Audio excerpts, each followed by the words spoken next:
ضرورت اس بات کی ہوگی کہ جب ہم دیکھیں کہ ظالم ظلم کر رہا ہے تو اس کے ہاتھوں کو روکے، اس کے ظلم کو روکے۔ اب ظلم کو روکنا کیسے ہے؟ تو اس کے بہت سارے طریقے ہیں، لیکن ایک آسان لفظ آج کے حالات کے اعتبار سے سمجھاتا ہوں کہ جس وجہ سے وہ ظلم کر رہا ہے، اس کو ظلم کرنے کا اختیار جس بنیاد پر ملا ہے، اس وجہ ہی کو ختم کر دو تو اس کا ظلم ہی ختم ہو جائے گا۔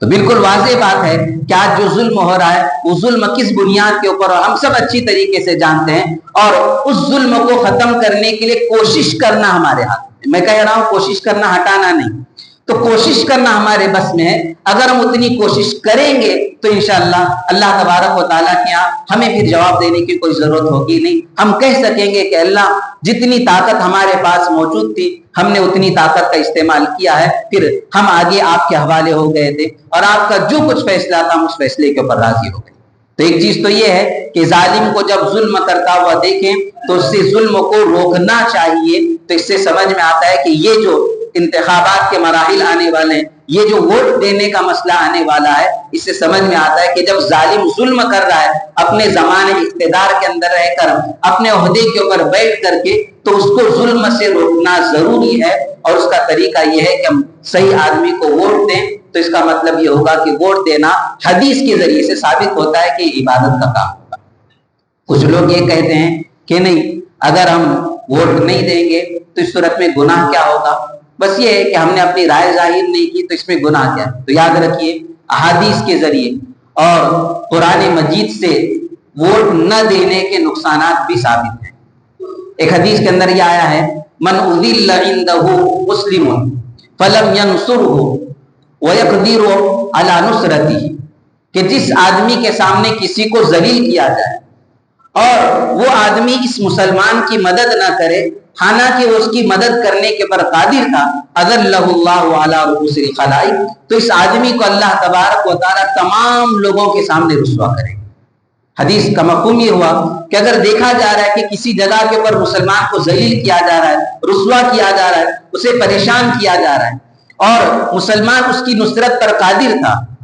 لیکن پھر بھی اس نے اس کی نصرت نہیں کی، تو اس صورت میں اللہ تعالیٰ اسے سزا یہ دے گی کہ تمام لوگوں کے سامنے اسے رسوا کریں گے۔ اب ہم کہیں گے کہ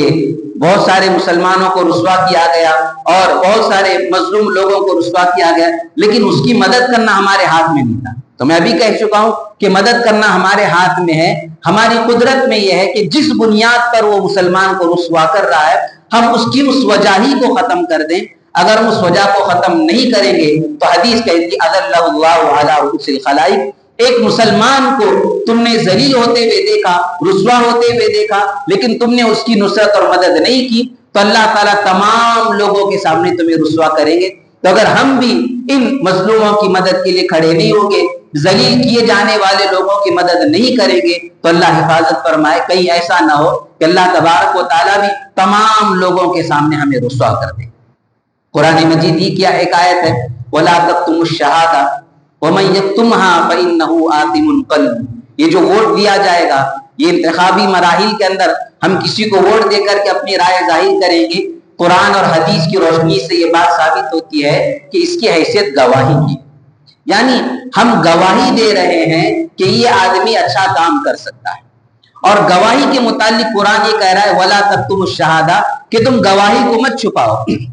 یعنی اگر کبھی تم سے گواہی طلب کی جائے، اگر کبھی گواہی دینے کا موقع آ جاتا ہے تو تمہیں گواہی دینا چاہیے۔ گواہی کے دونوں طریقے، اپنی زبان سے گواہی دی جائے یا لکھ کر کے گواہی دی جائے، لیکن اور ایک تیسرا طریقہ ہے کہ اپنی انگلی کے ذریعے سے بٹن دبا دیا جائے، تو یہ بھی گواہی کا طریقہ ہے۔ تو قرآن کہہ رہا ہے کہ تم گواہی کو مت چھپاؤ بلکہ گواہی دو۔ زبان سے دے سکتے ہیں، زبان سے دو، ہاتھ سے لکھ کر دے سکتے ہیں تو لکھ کر کے دو، اور جیسا کہ انتخابی مراحل کے اندر ہوگا ہم اپنی انگلی کے ذریعے بٹن دبا کر کے دیں گے، وہ بھی گواہی دو۔ اگر تم ایسا نہیں کرتے وَمَن يَكْتُمْهَا فَإِنَّهُ آثِمٌ قَلْبُهُ، اور جو اس گواہی کو چھپائے گا تو یاد رکھیے کہ اس کا دل گنہگار ہے، اور جب دل گنہگار ہوگا تو اس کا مطلب ہے کہ اس کا پورا وجود ہی گنہگار ہوگا۔ اس لیے ہم ہرگز اس کو یہ نہیں سمجھ سکتے ہیں کہ ووٹ دینا ایک علیحدہ چیز ہے اور اس کا دین اسلام سے کوئی تعلق نہیں ہے، اور حدیث کے اندر ہمیں اس کے متعلق کوئی رہنمائی نہیں دی گئی، ایسی ہرگز بات نہیں ہے۔ بلکہ حدیث کے اندر اس کی رہنمائی دی گئی۔ اور ایک حدیث کے اندر آیا ہے، نبی کریم صلی اللہ علیہ وسلم نے ارشاد فرمایا ہے کہ جب کسی آدمی کو گواہی دینے کے لیے بلایا جائے اور وہ گواہی دینے کے لیے نہ آئے تو وہ جھوٹی گواہی دینے والا شمار کیا جائے گا۔ یعنی پہلے ایک عام مسئلے کے اندر بتلاتا ہوں، پھر یہاں سے جوڑ دیں گے۔ مثلاً دو لوگوں کے درمیان کوئی معاملہ ہوا ہے اور ان میں سے ایک آدمی نے کسی دوسرے آدمی کے پیسے لیے ہیں اور وہ پیسے دینے کے لیے تیار نہیں ہے۔ ایک آدمی اس معاملے کو جانتا ہے کہ وہ جانتا ہے کہ سامنے والے آدمی نے اس کے پاس سے پیسے لیے ہیں، میں نے اپنی آنکھوں سے اس چیز کو دیکھا ہے۔ تو اب اسے بلایا گیا کہ بھائی دیکھو، دو لوگوں کا معاملہ ہے، کورٹ کے اندر یا اسلامی عدالت کے اندر ان کا مقدمہ چل رہا ہے، تم گواہی دینے کے لیے آ جاؤ۔ اب اسے بلایا گیا لیکن وہ گواہی دینے کے لیے آتا نہیں ہے، کہتا ہے کہ میں نہیں آ سکتا، یا کہ جواب دیے بغیر کہیں چلا گیا۔ تو حالانکہ وہ گواہی نہیں دے رہا ہے، خاموش ہے، لیکن حدیث یہ کہتی ہے کہ یہ خاموش رہنا جھوٹی گواہی دینے کے درجے کے اندر ہو جائے گا، کیونکہ اس کے خاموش رہنے کی وجہ سے ایک صحیح آدمی کو جو حق ملنا چاہیے تھا وہ حق نہیں ملتا ہے۔ اور جھوٹی گواہی دینے کا کیا انجام ہوگا؟ حدیث کے اندر آتا ہے، نبی کریم صلی اللہ علیہ وسلم نے ارشاد فرمایا، الا اخبرکم باکبر الکبائر، کیا میں تمہیں کبیرہ گناہوں میں سے بھی جو بڑے ہیں، یعنی بڑے کبیرہ گناہ تمہیں نہ بتلاؤں؟ نبی کریم صلی اللہ علیہ وسلم کا لوگوں کو دین سکھانے کا طریقہ یہ تھا کہ وہ الگ الگ انداز اختیار کرتے۔ اگر سیدھے آپ علیہ السلام یہ کہتے کہ دیکھو فلاں فلاں فلاں گناہ بڑا گناہ، اس کو چھوڑ دو، تو ہو سکتا ہے کہ کسی کا ذہن کسی اور جگہ کے اوپر ہو، اس کے گھر کا کوئی معاملہ ہو، اس وجہ سے اس کی توجہ نہ رہے اور وہ سن نہ پائے۔ جیسا کہ اچانک آ کر کے کوئی اہم مسئلے کے اندر کوئی آدمی سیدھے لوگوں کے سامنے اعلان کرنا شروع کر دے اور کسی کو معلوم ہی نہیں ہے کہ کون سے اہم مسئلے کو بیان کرنے والا ہے، اور وہ نماز کے بعد اٹھ کر کے جانا شروع کر دے، تو ہو سکتا ہے کہ وہ اہم چیز اس کو معلوم نہ ہو جائے۔ لیکن اگر نماز کے بعد اعلان کیا گیا کہ بھائی 2 منٹ کے لیے رک جاؤ، بہت اہم بات آپ کے سامنے بیان کی جانے والی ہے، اگر آپ اس بات کو نہیں سنیں گے تو آپ کو بعد میں پچھتانا پڑے گا، جب ایسا کہیں گے تو جو آدمی اٹھنے والا تھا کہے گا کہ نہیں 2 منٹ بیٹھ جاتا ہوں پھر اس کے بعد چلا جاؤں، اب جو بات کہیں گے وہ بہت توجہ سے سنے گا۔ تو حضور اکرم صلی اللہ علیہ وسلم کا بھی یہی طریقہ تھا کہ لوگوں کے ذہن کو پہلے اپنی طرف متوجہ کرتے تھے کہ صحابہ میری بات کو اچھی طرح سنیں، توجہ کے ساتھ سنیں اور پھر وہ لوگوں تک نقل کریں۔ اسی لیے نبی کریم صلی اللہ علیہ وسلم نے صحابہ سے پہلے یہ پوچھا، الا اخبرکم باکبر الکبائر، کیا میں تمہیں بڑے بڑے گناہ نہ بتلاؤں؟ جب پوچھا گیا تو ظاہر ہے صحابہ کہیں گے اللہ کے نبی ضرور بتلائیے بڑے گناہ کون سے ہیں تاکہ ہم ان گناہوں سے بچنے کی کوشش کریں۔ اب دیکھیے جب سوال کیا تو صورت میں صحابہ آپ علیہ الصلوۃ والسلام کی جانب متوجہ ہو گئے، تو نبی کریم صلی اللہ علیہ وسلم اس طریقے سے بیٹھے ہوئے تھے آرام سے ٹیک لگا کر، تو جب صحابہ نے کہا کہ اللہ کے نبی بتلائیے تو آپ نے پہلا کہا الاشراک باللہ، اللہ کے ساتھ کسی کو شریک ٹھہرانا شرک ہے، ایک معاف نہیں ہوگا، سیدھے جہنم کے اندر جانا ہے۔ دوسری بات ذکر کی حقوق الوالدین، والدین کی نافرمانی کرنا، ایک بڑا گناہ بتلایا، اللہ کے ساتھ کسی کو شریک ٹھہرانا، اللہ ہماری حفاظت فرمائے، خواہ وہ کسی بھی طریقے سے ہو، ہم اللہ تعالیٰ کے ساتھ کسی کو شریک ٹھہرائے، عبادت کے اندر ٹھہرائے یا صفات کے اندر ٹھہرائے، کسی بھی چیز میں ٹھہرائے، وہ شرک ہو جائے گی۔ یہ اپنا ایک مستقل موضوع ہے، بہت ساری تفصیلات ہیں۔ اگر کوئی آدمی اللہ کے ساتھ شریک ٹھہراتا ہے یہ بہت بڑا گناہ ہے اور یہ معاف نہیں ہوگا، سیدھا آدمی جہنم میں جائے۔ دوسرا ذکر کیا حقوق الوالدین، والدین کی نافرمانی کرنا۔ اب دو تو ذکر کیا، ٹیک لگا کر سہارا لگا کر بیٹھے تھے، اچانک آگے ہو گئے اور اہتمام کے ساتھ کہہ رہے الا سنو وقول الزور، جھوٹی گواہی دینا، الا وقول الزور، الا وقول الزور۔ حضرت ابو بکر صدیق رضی اللہ تعالیٰ عنہ کہتے ہیں کہ آپ علیہ السلام ٹیک لگا کر سہارا لے کر بیٹھے تھے اور اچانک آگے کی جانب ہو گئے اور بار بار یہ جملہ کہنے لگے کہ سنو جھوٹی گواہی دینا، جھوٹی گواہی دینا، یہ بڑے گناہوں کے اندر سے، یہاں تک کہ صحابہ یہ تمنا کرنے لگے کہ کاش نبی کریم صلی اللہ علیہ وسلم خاموش ہو جائے، اس لیے کہ آپ بار بار کہہ رہے تھے تو ظاہر ہے کہ نبی کریم صلی اللہ علیہ وسلم کو تکلیف ہو رہی تھی، اور کوئی صحابی یہ ہرگز نہیں چاہتا کہ نبی کریم صلی اللہ علیہ وسلم کو ذرا برابر بھی تکلیف ہو، اس لیے صحابہ چاہ رہے تھے کہ نبی کریم صلی اللہ علیہ وسلم خاموش ہو جائے. تو میں کہہ رہا تھا کہ آپ علیہ السلام بالکل آگے چوکن نہ ہو کر صحابہ کو کہہ رہے کہ دیکھو جھوٹی گواہی دینا کوئی معمولی گناہ نہیں ہے بلکہ بہت بڑا گناہ ہے, اس لیے اس گناہ سے تمہیں بچنا چاہیے. تو جو آدمی ضرورت پڑنے کے اوپر گواہی نہیں دیتا تو گواہی نہ دینے والا جھوٹی گواہی دینے والے کے درجے میں ہو جائے گا, یعنی وہ بھی کیا کام کر رہا ہے, گناہ کبیرہ کر. ایک نقصان تو یہ ہوا. بہرحال میں نے پہلی غلط فہمی آپ کے سامنے یہ ذکر کر دی کہ لوگ یہ سمجھتے ہیں کہ آج کل اب اس کے اندر گندگی آ گئی ہے اس لیے اس میں ہاتھ ڈالنے کی ضرورت نہیں ہے. تو یاد رکھیے یہ ایک غلط سوچ ہے. گندگی آ گئی ہے تو اس کو دور کرنا ہے, اور اس کا طریقہ یہ ہے کہ ہم صحیح طریقے کے اوپر اپنے ووٹ کا استعمال کریں تاکہ اللہ تبارک و تعالیٰ بہترین فیصلے فرمائے. دوسری ایک غلط فہمی عام چیزوں کی طرح اس کے اندر یہ ہے کہ لوگ یہ سمجھتے ہیں کہ دیندار ہونے کا مطلب یہ ہے کہ ہم نماز پڑھنے والے بن جائیں, قرآن مجید پڑھنے والے بن جائیں, تسبیح پڑھنے والے بن جائیں, حج اور عمرہ کریں اور دوسری عبادتیں کریں. یعنی یہ سمجھ لیا ہے کہ دیندار ہونے کا ٹارگٹ اتنا ہی ہے کہ ہم نمازی بن جائیں, قرآن پڑھیں, حج روزہ وغیرہ کریں, اور باقی جتنے کام ہیں, معاملات ہیں, کاروبار ہے, لین دین ہے, ان ساری چیزوں کو ہم نے عبادت سمجھا ہی نہیں ہے, دین سمجھا ہی نہیں ہے. بس سمجھتے ہیں کہ دین اسی چیزوں کا نام ہے. تو وہی لوگ یہ سمجھتے ہیں کہ ووٹ دینا یہ بھی کوئی دین کا حصہ نہیں ہے, اس لیے کہتے ہیں کہ دینے کا ارادہ ہو تو دے دو, اور اگر نہ دینے کا ارادہ ہو تو کوئی حرج کی بات نہیں ہے, اس میں کوئی برا ہونے والا نہیں ہے. یاد رکھیے جیسا کہ میں نے ابھی ذکر کر دیا کہ ووٹ دینا یہ گواہی ہے,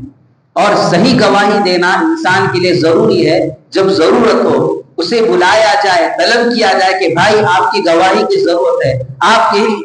رائے دینے کی ضرورت ہے, آپ کے ووٹ کی ضرورت ہے, تو اس صورت میں کسی آدمی کو ہرگز اس کی گنجائش باقی نہیں رہتی کہ وہ پیچھے ہٹے, بلکہ اس کو آگے آنا پڑے گا.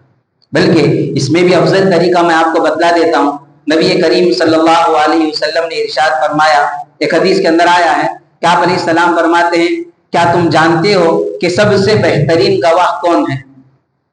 تو خود نبی کریم صلی اللہ علیہ وسلم نے فرمایا الذی یأتی بالشہادۃ قبل ان یسألھا, اس آدمی کی گواہی سب سے بہترین ہے کہ اس سے مطالبہ کیا نہیں گیا, اس سے کسی نے کہا نہیں, لیکن خود سے آ کر کے وہ گواہی دے دے, ایسی گواہی سب سے بہترین ہے. یعنی وہ جانتا ہے کہ یہ معاملہ صحیح ہے اور یہ معاملہ غلط ہے, اور ابھی تک اس کو کسی نے بلایا نہیں ہے, لیکن وہ جانتا ہے کہ میری اس گواہی دینے کی وجہ سے ایک حقدار آدمی کو اس کا حق ملے گا, ایک ظالم آدمی کو اس کے ظلم کی سزا ملے گی. یہ سوچ کر کے اسے کسی نے بلایا نہیں ہے, خود سے جا کر کے وہ گواہی دیتا ہے, تو اس گواہ کو نبی کریم صلی اللہ علیہ وسلم کہہ رہے کہ یہ سب سے بہترین گواہ ہے. تو حاصل ان باتوں کا یہ ہے کہ ووٹ دینا یہ بھی گواہی ہے, اور نہ دینے کے بہت سارے نقصانات ہیں. اللہ تبارک و تعالیٰ نے ایسے آدمی کو گنہگار شمار کیا ہے, جھوٹی گواہی دینے والا شمار کیا ہے. اور تیسری اس کے اندر چیز یہ ہے کہ ظلم ہو رہا ہے, یہ آدمی ظلم کے روکنے پر قدرت رکھتا تھا, پھر بھی یہ اس ظلم کو روکنے کے اندر کوشش نہیں کر رہا ہے, تو اللہ تبارک و تعالیٰ اس کو تمام لوگوں کے سامنے رسوا کریں گے. اگر پھر اللہ نہ کرے ہمارے مقدر کے اندر رسوائی آ جائے, اللہ حفاظت کرے, اور اللہ تعالیٰ دنیا میں بھی عزت عطا فرمائے, آخرت میں بھی عزت عطا فرمائے, لیکن اگر اللہ نہ کرے کہیں رسوائی کا سامنا کرنا پڑ جائے تو ہمیں اپنے گریبانوں کے اندر جھانکنا پڑے گا کہ شاید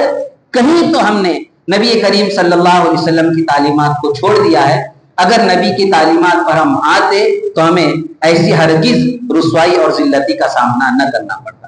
یہ تو خاص میں نے اس موقع کے اعتبار سے بات ذکر کر دی, اس لیے ہر آدمی کو یہ کوشش کرنا ہے کہ چاہے کچھ بھی ہو جائے اس کو عبادت سمجھے. یاد رکھیے اسی لیے میں نے یہ ساری احادیث اور قرآن کی آیتیں ذکر کی ہے, اس کو عبادت سمجھنا ہے, کیونکہ ظلم کرنا تو گناہ ہے نا, اور ظلم کو روکنا کیا ہے, عبادت ہے. تو ہم یہ جو ووٹ دیں گے, یہ ووٹ دینا ظلم کو روکنے کی خاطر ہے, تو یہ عبادت ہے, اس میں ثواب ملے گا. ہمیں عبادت سمجھ کر کے ہر ایک کو بڑے اہتمام کے ساتھ ادا کرنے کی ضرورت ہے. یہ تو میں نے خاص اس انتخابی اعتبار سے ذکر کیا. اب اس سے تھوڑا سا ہٹ کر اسی گواہی کے اعتبار سے ذکر کرتا ہوں. جیسا کہ میں نے ذکر کیا کہ سچی گواہی آدمی کو ذکر کرنا چاہیے. قرآن مجید کے اندر بھی ذکر کیا گیا ہے کہ اے ایمان والو تم سچی گواہی دو. اگرچہ وہ گواہی تمہارے رشتہ داروں کے خلاف پڑ ہو. یہی گواہی ہے، لیکن تھوڑا سا میں اس موضوع سے ہٹ کر کے بات کر رہا ہوں. یہ خاص ایک موقع کے لیے نہیں ہے، بلکہ پوری دنیا کے، پوری زندگی کے مسائل کے لیے ذکر کیا گیا ہے کہ کبھی بھی تمہاری زندگی کے اندر اگر گواہی دینے کا مسئلہ آ جائے تو اس صورت میں تمہیں سچی گواہی دینا ہے، سچی بات بیان کرنی ہے. اگرچہ اس سچی بات کا نقصان تمہارے رشتہ دار کے اوپر پڑ رہا ہو، تمہارے اس گواہی دینے کی وجہ سے تمہارے بھائی کا نقصان ہو رہا ہو، تب بھی تمہیں کوئی پرواہ کرنا نہیں، بلکہ سچی بات کہنی. اب ہوتا یہ ہے کہ بعض مرتبہ کوئی آدمی ایسا ہوتا ہے کہ لوگوں کے درمیان وہ سچ بولنے میں، ایمانداری کے اندر مشہور ہے، اس لیے لوگ اپنے معاملات کے اندر اسے گواہ بنا لیتے ہیں. خواہ کوئی بھی مسئلہ ہو، جیسا کہ نکاح کا مسئلہ ہے تو اس نکاح کے مسئلے کے اندر اس کو گواہ بنا لیا گیا، یا یہ کہ کاروبار کا مسئلہ ہے، اس کاروبار کے مسئلے کے اندر اسے گواہ بنا لیا جاتا ہے. اور ان دونوں کے درمیان جو باتیں ہوئی ہیں وہ ان ساری باتوں کو سنا ہوا ہے، ساری باتیں یاد ہیں. لیکن کبھی ایسا ہو گیا کہ ان کے درمیان کوئی گڑبڑی ہو گئی، کوئی اختلاف ہو گیا، کوئی دشواری پیدا ہو گئی. اب اس آدمی کو بلایا جا رہا ہے کہ بھائی ذرا تم آؤ، وہ سارا معاملہ تمہارے سامنے موجود ہے اور آ کر کے بیان کرو. تو کہتا ہے کہ نہیں، بہت وقت پہلے میں موجود تھا، اس لیے اس کی پوری کیفیت میرے سامنے معلوم نہیں ہے. حالانکہ وہ ساری کیفیت جان رہا ہے، لیکن بس اسے اتنا ڈر ہے کہ ان دونوں کے اندر سے جو فلاں آدمی وہ میرا دوست ہے، یا اس آدمی کے مجھ پر احسانات ہیں، اگر میں سچی بات بیان کروں گا تو میری دوستی ختم ہو جائے گی. اگر میں سچی بات بیان کروں گا تو جس آدمی نے زندگی بھر مجھ پر احسانات کیے وہ مجھ سے ناراض ہو جائے گا، وہ سارے احسانات کا سلسلہ بند کر دے گا. اس وجہ سے وہ کہتا ہے کہ نہیں، بہت زمانہ ہو گیا، مجھے اس کی ساری کیفیت معلوم نہیں ہے، اس لیے معاف کر دیجئے، میں واقعی آپ کے سامنے بیان کر سکتا نہیں ہوں. نتیجہ یہ ہوتا ہے کہ قاضی کے سامنے کوئی گواہ نہیں ہوتا، تو جو آدمی جھوٹا تھا اس آدمی کے حق میں فیصلہ ہو جاتا ہے، اور جو آدمی سچا تھا وہ محروم ہو جاتا ہے. کس کی وجہ سے؟ یہی سچی گواہی نہ دینے کی وجہ سے. اب بعد میں آ کر کے اس کے سامنے کہے گا کہ نہیں، میں مجبور تھا اور فلانے آدمی سے میرے تعلقات ہیں، اگر میں سچی بات بیان کر دیتا تو وہ مجھ سے ناراض ہو جاتا. تو قرآن کریم صاف کہہ رہا ہے کہ ولو کانا اگرچہ وہ تمہارے رشتہ داروں کے خلاف ہی کیوں نہ ہو، کہ تمہیں سچی گواہی دینا ہے، بھلے تمہارا دوست تھا، تمہارا بھائی تھا، کوئی بھی تھا، اس کے ناراضگی کی تمہیں کوئی پرواہ کرنے کی کوئی ضرورت نہیں ہے. ہاں، پرواہ اس بات کی کرو کہ کہیں اللہ ناراض نہ ہو جائے. تو ایک تو یہ ہے کہ آج کل کے خاص مواقع کے اندر ہمیں سچ کا ساتھ دینا ہے، اور ظلم کا خاتمہ کرنے کے لیے ہم جتنی کوشش کر سکتے ہیں اتنی کوشش ہمیں ضرور کرنا چاہیے. اور دوسری چیز جو میں نے ذکر کی، ہمارے عام معاملات کے اندر بھی جو بھی ہو جائے ہمیں سچی بات بیان کرنا ہے، تو ہمارے آپس میں جو دشمنیاں ہیں، جو نفرتیں ہیں، جو اختلافات ہیں، جو لڑائی جھگڑے ہیں، وہ سارے کے سارے ختم ہو جائیں گے. اگر یہ معلوم ہو جائے کہ یہ آدمی سچی گواہی دے گا تو اس کا دوست بھی سمجھے گا کہ اگر یہ معاملہ میرا قاضی کے سامنے جائے گا تو بھلے وہ میرا دوست ہے لیکن وہ سچی بات بیان کرے گا، اس صورت میں مجھے سب کے سامنے رسوا ہونا پڑے گا. اس سے بہتر یہی ہے کہ اس معاملے کو یہی ختم کر دیتا ہوں، اور اس آدمی کو بلا کر کہہ دے گا بھائی تیرے پیسے لے لے، میں نے تیرے پاس سے پیسے لیے، اور اس بات کو یہی رفع دفع کر دے. مظلوم کو اس کے پیسے مل گئے، اور جو آدمی ظلم کرنا چاہتا تھا لیکن معلوم ہوا کہ ہم لوگ اس کے متعلق جھوٹی گواہی دینے والے نہیں ہیں، تو وہ بھی ظلم کرنے سے رک جائے گا. اس لیے ہمیں تمام چیزوں کی جانب توجہ دینے کی ضرورت ہے. اب کچھ کرنے کے کام ہیں، چونکہ میں نے شروع ہی کے اندر ذکر کیا تھا کہ جب یہ دین اللہ تعالیٰ نے مکمل بنایا ہے، اور قرآن یہ کہہ رہا ہے کہ لقد کان لکم فی رسول اللہ اسوۃ حسنہ، کہ نبی کریم صلی اللہ علیہ وسلم کی زندگی میں ہمارے لیے بہترین نمونہ اور آئیڈیل موجود ہے. تو ان حالات کے اندر ہمیں کیا کرنا ہے وہ بھی ضرور موجود ہوگا. تو ایک کام تو میں نے ذکر کر دیا تھا کہ ہر آدمی کو بڑے اہتمام کے ساتھ ووٹ دینا ہے، اور یاد رکھیے بسم اللہ کہہ کر کے دیں، کیونکہ حدیث کے اندر آیا ہے نا، ہر اچھے کام کو کس سے کرنا چاہیے؟ بسم اللہ کے ساتھ کہنا چاہیے. ہمارے مدرسے ہی دھابیل کے اندر ایک مرتبہ انہی مراحل کے اوپر بات ہو رہی تھی، تو اس وقت حالات چل رہے تھے. ہم سب حالات کو جانتے ہیں، کچھ باتیں دل میں ہیں، کچھ زبان پر لا سکتے، کچھ نہیں لا سکتے، لیکن شاید مجھ سے بہتر حالات آپ جانتے ہوں گے. تو کیا کرنا ہے یہ سوچ رہے تھے. تو اسی میں باری باری بات آ رہی تھی، تو ایک بزرگ کھڑے ہوئے، انہوں نے کہا کہ یاد رکھیے جب ہم ووٹ دیں گے تو بسم اللہ کہہ کر کے دیں، انشاءاللہ اللہ تبارک و تعالیٰ اس کی حفاظت فرمائیں گے. فوراً دوسرے تھے, انہوں نے کھڑے ہو کر کے کہا, ایک بہت بڑی بات انہوں نے کہہ دی, یہ بات ہمارے ذہن میں تھی,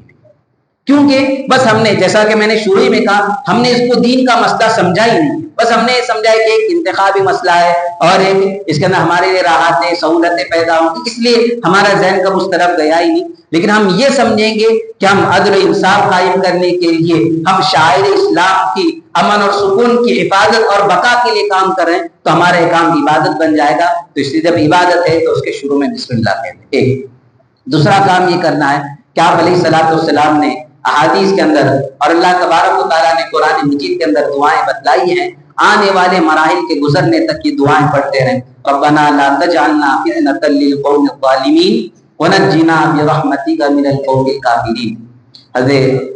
فرعون کی بیوی حضرت آسیہ رضی اللہ تعالیٰ عنہا کی بھی دعا ہے, ربی ابن لی عندک بیتا فی الجنہ ونجنی من فرعون وعملی ونجنی من القوم الظالمین. تو یاد رکھیے اللہ تعالیٰ تو سب کچھ سننے والے ہیں. دیکھا کہ حضرت آسیہ کے اندر برداشت کی ایک طاقت تھی, بڑے مصائب ان پر آئے, بڑی آزمائش ان پر آئی, اتنی آزمائش ہم پر آئی بھی نہیں اور انشاءاللہ آئے گی بھی نہیں. جس کا جتنا ظرف ہوتا ہے, جس کے اندر جتنی طاقت ہوتی ہے, اللہ اتنا ہی آزماتے ہے. حضرت آسیہ بہت بڑی, بہت پختہ ایمان تھا, تو اللہ تعالیٰ نے اتنی زیادہ آزمائش ان کی. لیکن اب وہ آزمائش آنے والی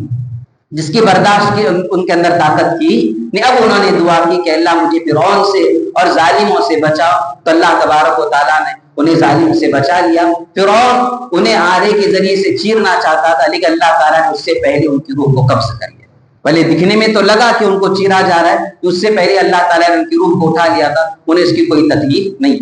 تو یہ دعا بھی موجود ہے. تو جو میں نے دعا ذکر کی وہ دعا بھی ہمیں پڑھنا ہے. اسی طریقے سے نبی کریم صلی اللہ علیہ وسلم نے اور ایک دعا ذکر کی, اللہم لا تسلط علینا من لا یخافک ولا یرحمنا. اے اللہ ہم پر ایسے شخص کو, ایسے حاکم کو مسلط مت کر دیجئے, من لا یخافک, جو نہ آپ سے ڈرتا ہے نہ آپ پر رحم کر, نہ ہم پر رحم کرتے ہیں. یعنی جس آدمی کے دل میں آپ کا ڈر ہی نہیں ہے اور جس آدمی کے دل کے اندر رحم کا مادہ ہے ہی نہیں, ایسے آدمی کو ہم پر مسلط مت کیجئے, بلکہ ایسے آدمی کو مسلط کر دیجئے جس کے دل کے اندر آپ کا خوف بھرا ہوا ہو, جس کے دل کے اندر آپ کی خشیت ہو, جس کی وجہ سے وہ ظلم نہ کرے, عدل و انصاف کرے, اپنے لیے کچھ چیزیں چھوڑ دے لیکن باقی لوگوں کو سہولتیں پہنچانے کی کوشش کرے, جس کے دل کے اندر تمام انسانیت کے لیے رحم کا مادہ ہو. ایسے آدمی کو ہمارے لیے حاکم اور حکمران مسلط کر دیجیے. یہ دعائیں مانگنا تو چاہیے ہمیں.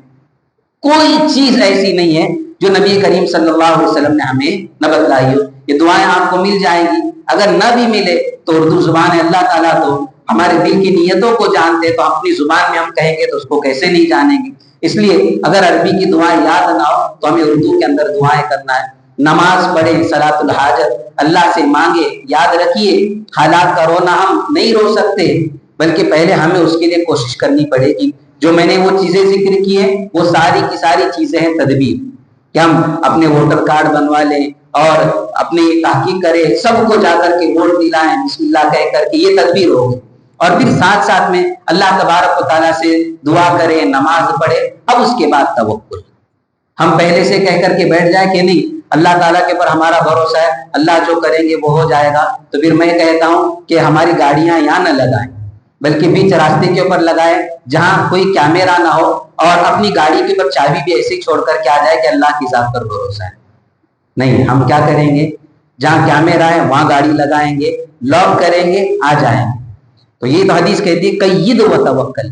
پہلے قید کرو, مقید کرو, تالا لگاؤ, پھر اس کے بعد اللہ کی ذات پر بھروسہ کرو. یعنی پہلے تدبیر کرنا ہے, ہم سے جتنا ہو سکتا ہے وہ سب کچھ کرنا ہے, پھر اللہ تعالیٰ کے حوالے کرنا ہے کہ اللہ اتنا ہمارے بس میں تھا, یہ ہم نے کر لیا, اب آپ کی ذات پر ہم بھروسہ کر کے بیٹھتے ہیں کہ انشاءاللہ اتنی ساری امت دعائیں کر رہی ہے, آپ سے مدد مانگ رہی ہے, اور اپنے بس میں جتنا کام تھا وہ سب کچھ کر لیا. انشاءاللہ ہماری محنتوں کو اللہ آپ ضائع نہیں کریں گے. پہلے تدبیر کریں, پہلے انتظامات کریں, پھر اللہ تبارک و تعالیٰ کی ذات کے اوپر بھروسہ کریں. انشاءاللہ اللہ تبارک و تعالیٰ ہماری ضرور مدد فرمائیں گے.